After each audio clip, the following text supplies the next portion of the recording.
Hi, I'm Natalie of Sew Hungry Hippie, and in today's box you would have received a kit to make the Hippie Specs case.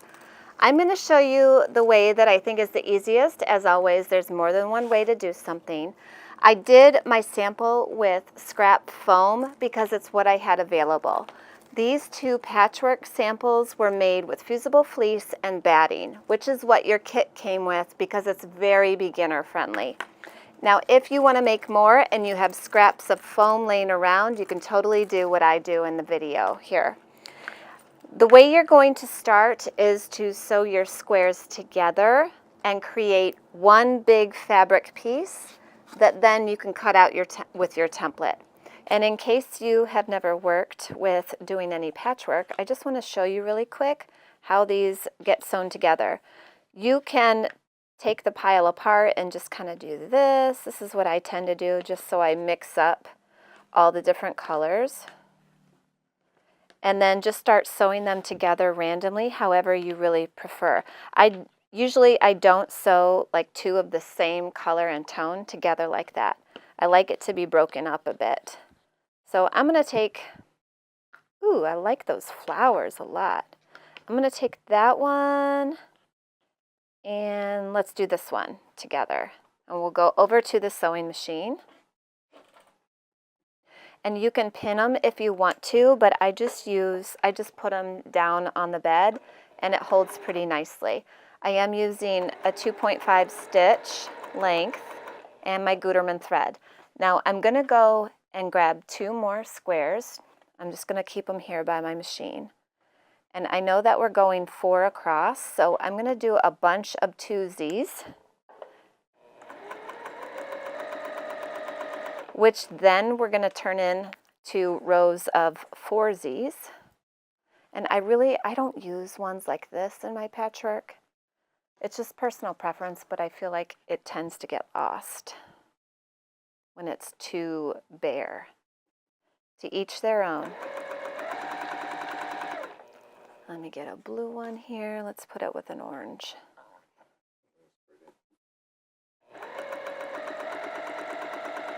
And you can do however many you want to. You can just keep going and build a ton of twos, because then we'll put them together.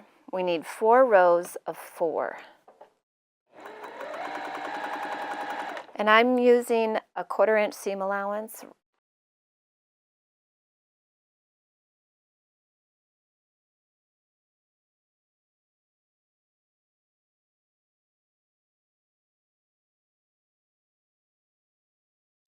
Okay, so I've got a bunch of these, right? Wish I had my little thingamajiggy here. Let's go back overhead. I'm going to show you how I cut these apart pretty quickly. Just take my rotary. I didn't do enough, by the way, but I want to show you this part. I just cut them apart. And now we're going to put 4 together. Oop, I didn't cut that one apart. So I'm going to do like this. If you want to, you can lay these out so that you're not putting anything. You're not putting 2 of the same or 2 of the too closely the same together. 1, 2, I could do this one.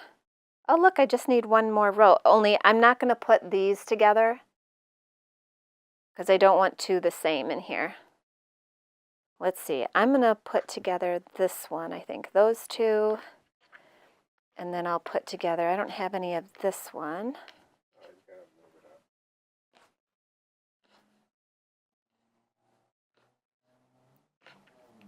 Let's put together that one. Maybe this one. Let's put some more blue in this one. Needs it. And maybe something like that. So I'm going to sew these together that are not sewn together.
I'm going to press these flat.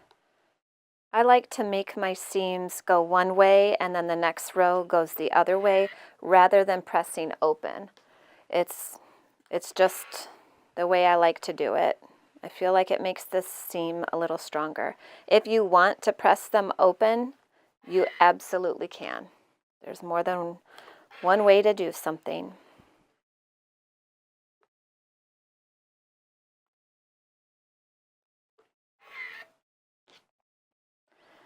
Now let's see here. How was I doing this? This one and this one. Oops. This one. And because these are non-directional, I can just flip the rows however I need them to be. Maybe I'll do this one here. This one like this.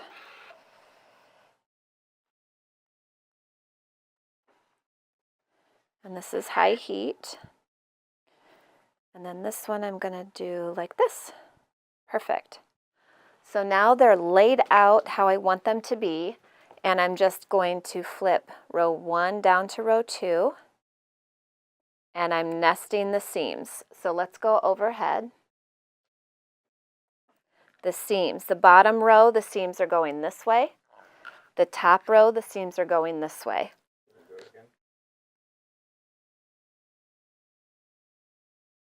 So then what I do is I take my pin and I catch those seam allowances, just like that.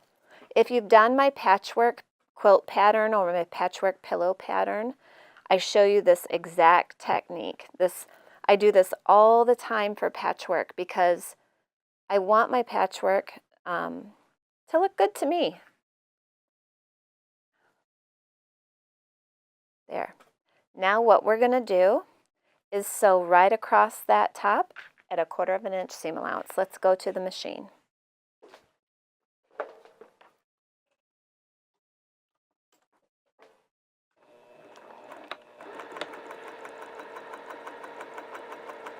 Don't sew over pins. Mine are placed low enough that I can keep them in, but I'm not sewing over the pin itself.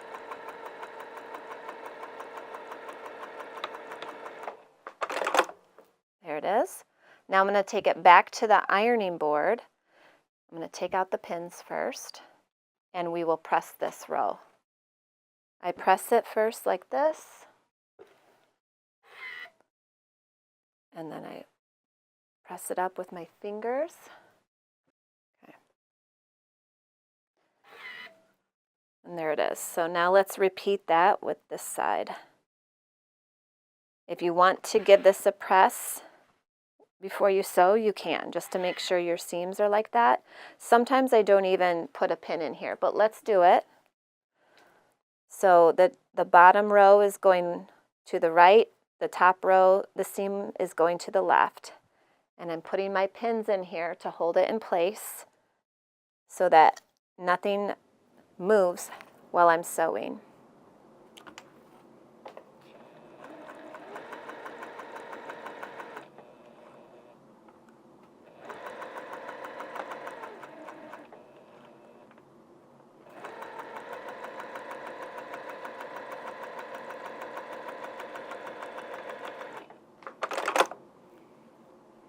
Take my pins out, and I'm going to press this open back at the ironing board.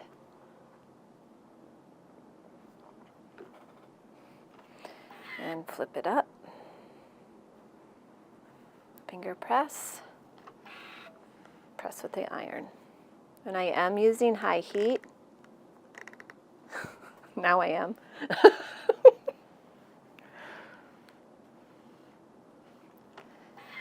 And then we're going to sew these together. The same exact system that we just used. And then this side is complete. We'll give it a press and we'll cut it the shape out with the template.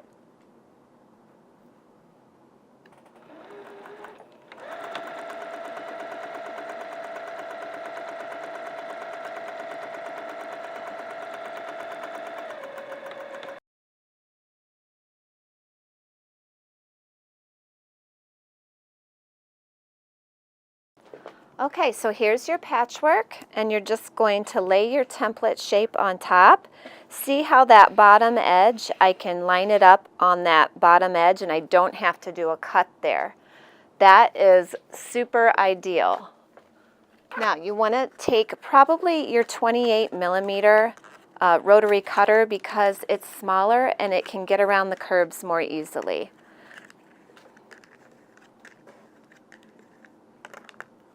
Let me just show you mine. This is a Kai 28 millimeter.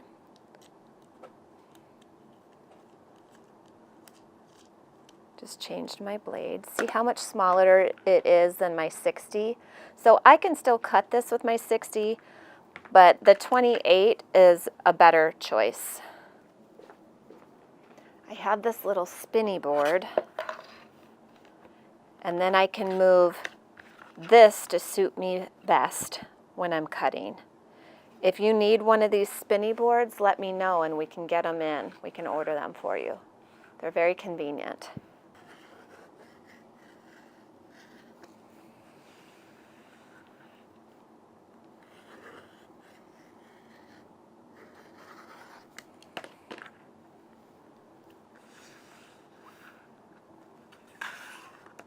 There it is.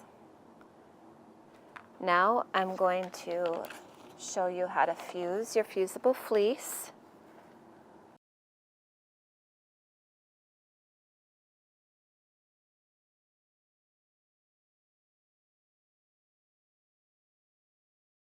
The glue dots are up. You want these glue dots to be on the wrong side of your patchwork. Now let's take this to the ironing board.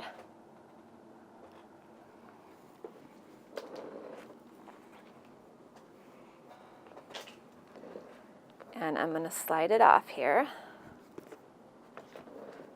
And we'll fuse it right on there. I sort of smooth mine around first, and then I come back and really let it sit for a few seconds. And I'm just pressing down.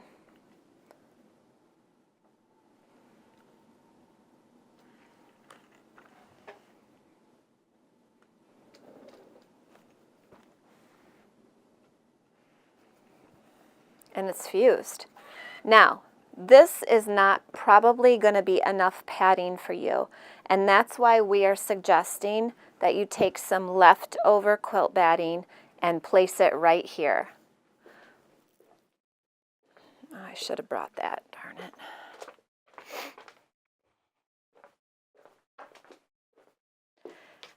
As another option, just place another piece of the fusible right on top this piece, or you can fuse that to the wrong side of the lining piece. And then you have at least a double layer of this. Now in the video I do show you how I'm making one with foam. You experiment and see what you like best for your cushioning for your Hippie Specs case. Now as for quilting, you do not have to quilt, but if you want to, I'm going to show you how easy it is just to stitch on each side of the vertical seam line that's running down. You could also stitch in the ditch, which means you're stitching in the seam all the way down. And then you can also go in and go across. Whatever you like. You don't need anything special to quilt this. Let me take this to the machine and I'll show you. So I'm going to start over here and put the edge of my foot along that seam line.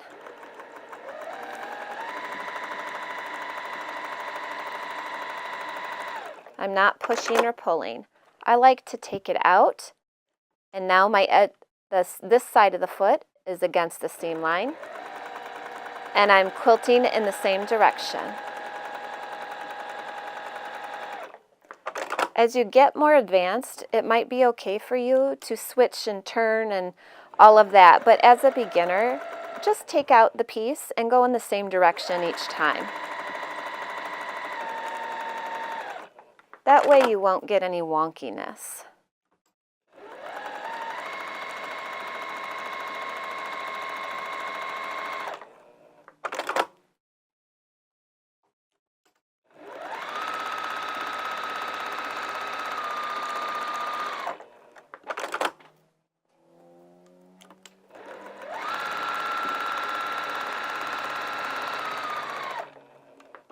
I'm not back stitching here because I use Gutermann thread and it will not come undone.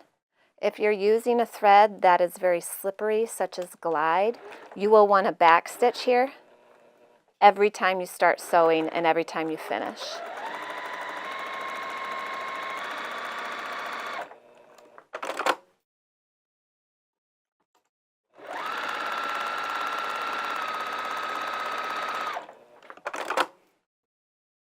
We're almost finished.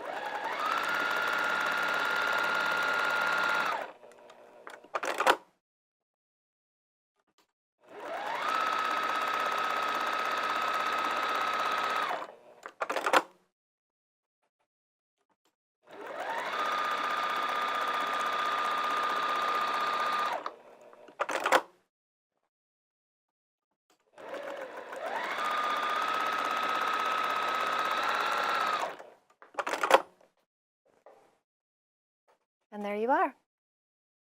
It's quilted and it's ready to go.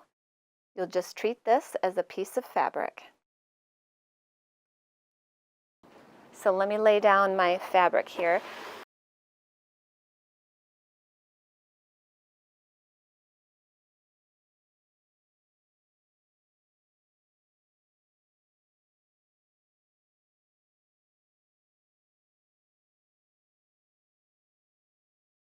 All right, here is my little template. Now I like to rough cut, and that means like a larger cut so that then I can move these out of the way. And now I can bring this over and cut it. Now this fabric here that I'm using is directional, so I'm going to put that on top. I don't want to cut it upside down. I'm going to turn this so it's easier for me to cut. This is the top, this is the bottom, and it's just easier for me to cut like this. You can also draw. You should use a 28mm rotary cutter for this. Classic Natalie, I don't know where my stuff's at. Don't judge me. And I'm just going to cut it. I'm just going to do what I do, which is dive in and not let any rotary cutter get in my way, you know what I mean? My cutting mat is really worn out already, so if I have to recut things, it's probably because I'm hitting a patch that is completely worn out. Could be my blade too. Okay. So I've got my two pieces. I'm going to give them a quick press.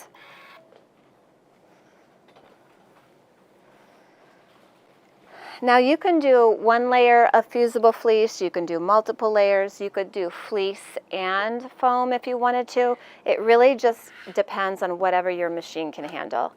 If your machine does not like layers, you can trim away a 1/2 inch and keep it out of the seam allowance if that makes you more comfortable. It's totally fine. I'm going to cut my foam interfacing. I'm using foam. Your kit has fusible fleece, okay? In your kit, you have fusible fleece, so the glue dots on the back will adhere to the wrong side of your fabric, and it will be absolutely easy.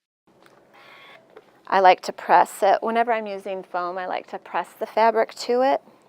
To me, even though it's not fusing, it feels like it grabs it a little bit.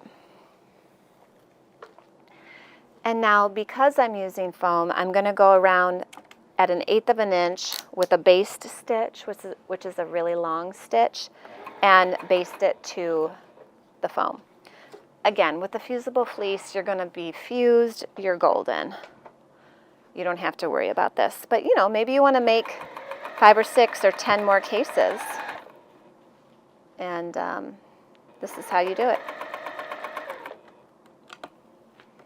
Use what you've got. Let me untangle my thread. For some reason, my thread got a little bit tangled here. There we go.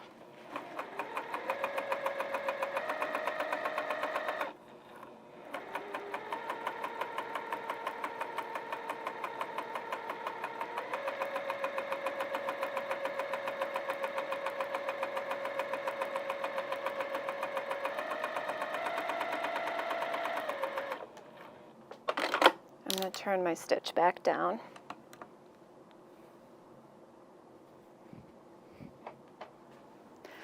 So again, you're going to fuse with the iron your fusible fleece to the wrong side of your fabric or the wrong side of your patchwork. Okay, now we are on the step for adding the zipper tape. So get out your double-sided sticky tape.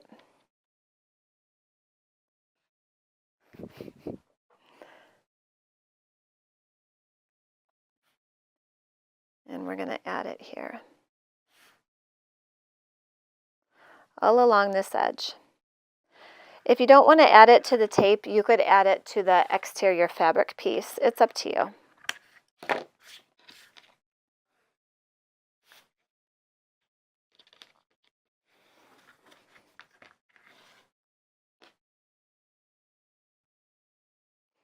Peel that paper off.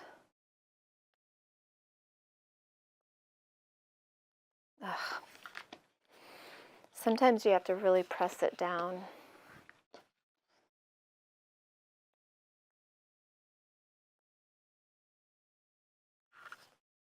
Okay.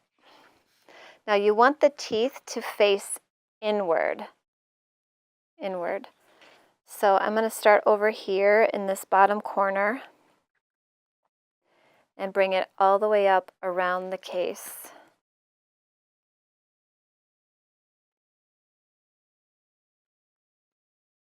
You do not need to clip into your zipper tape to attach this. It will bend.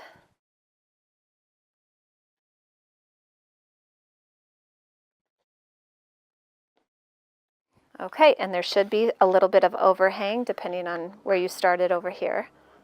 So there it is. Now let's sew that down.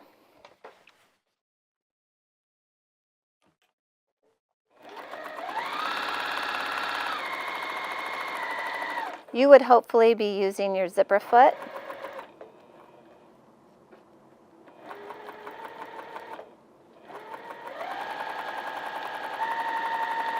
I'm in a hurry as always, so I'm just leaving this foot on.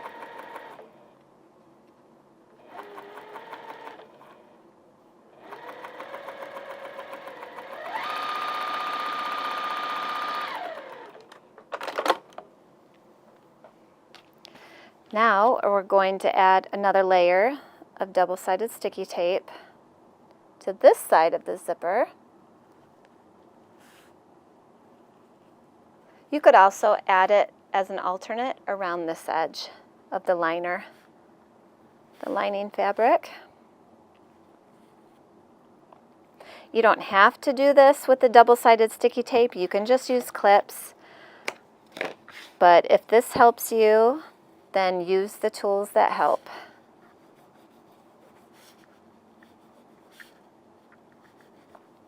It's kind of like a zipper jig. You can get those pulls on without it, but it's so much easier with it. Peel that paper away.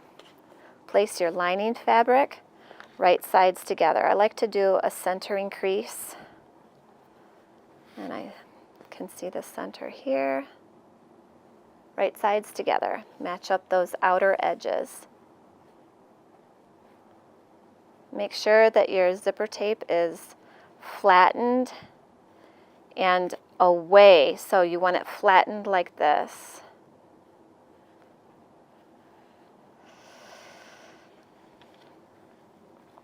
Then you're going to bring it down to that bottom edge and then repeat on the other side.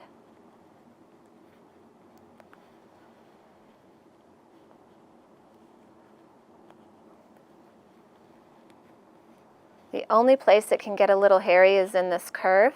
Just take your time. Smash down that lining fabric and you'll be fine.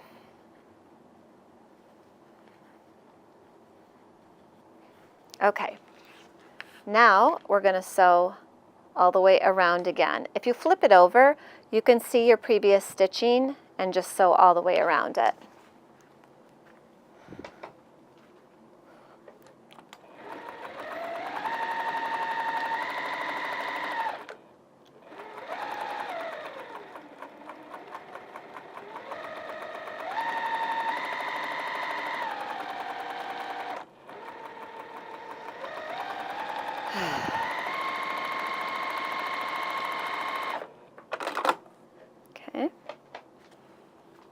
Now, I don't have much seam allowance here. If you wanted to take pinking shears along these curves, you can.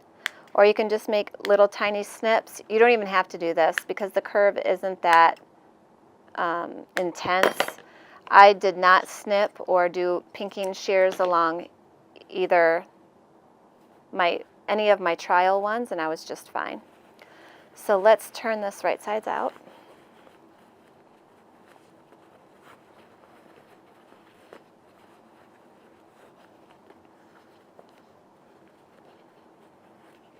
I'm going to give it a quick press.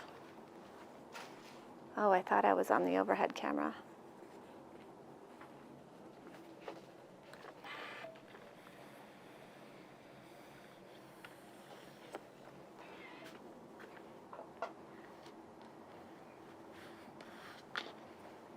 So here it is.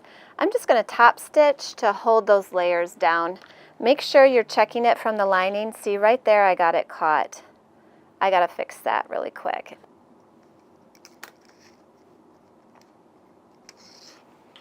All right, let's top stitch. And I'm pushing the seam allowance in towards the center of the case.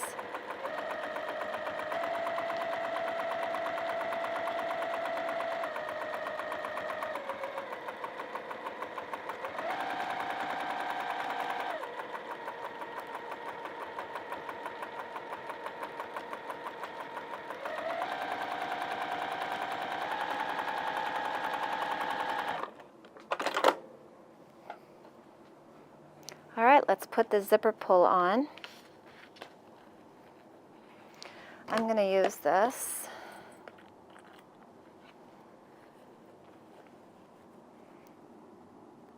I'm probably going to have to sneak my head over here, sorry.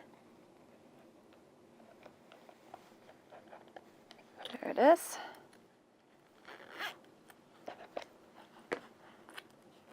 And then you come up here and you see that that's working.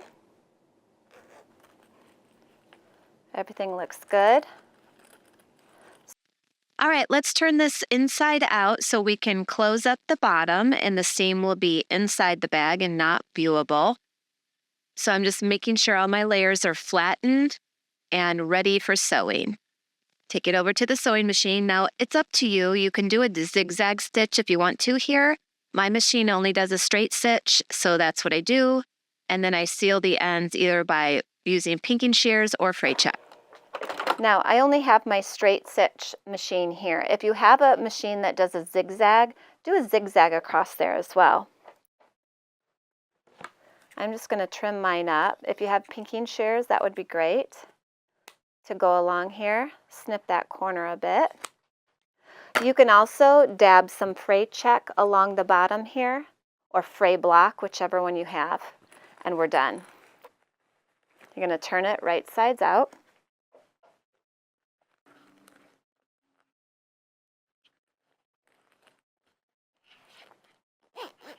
Trim all your threads so they don't make you hiccup later.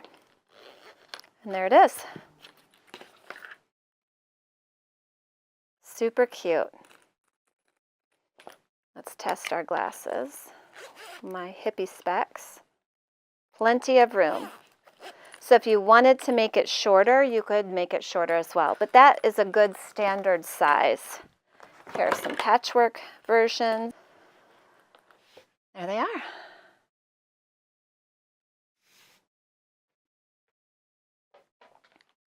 So hopefully that was an easy enough tutorial for you to follow along and make your hippie specs case. And then go ahead and make a second one right away so you get that really down pat in your head. Okay, I can't wait to see your hippie specs case. Thanks for sewing with me. Peace, love, sewing.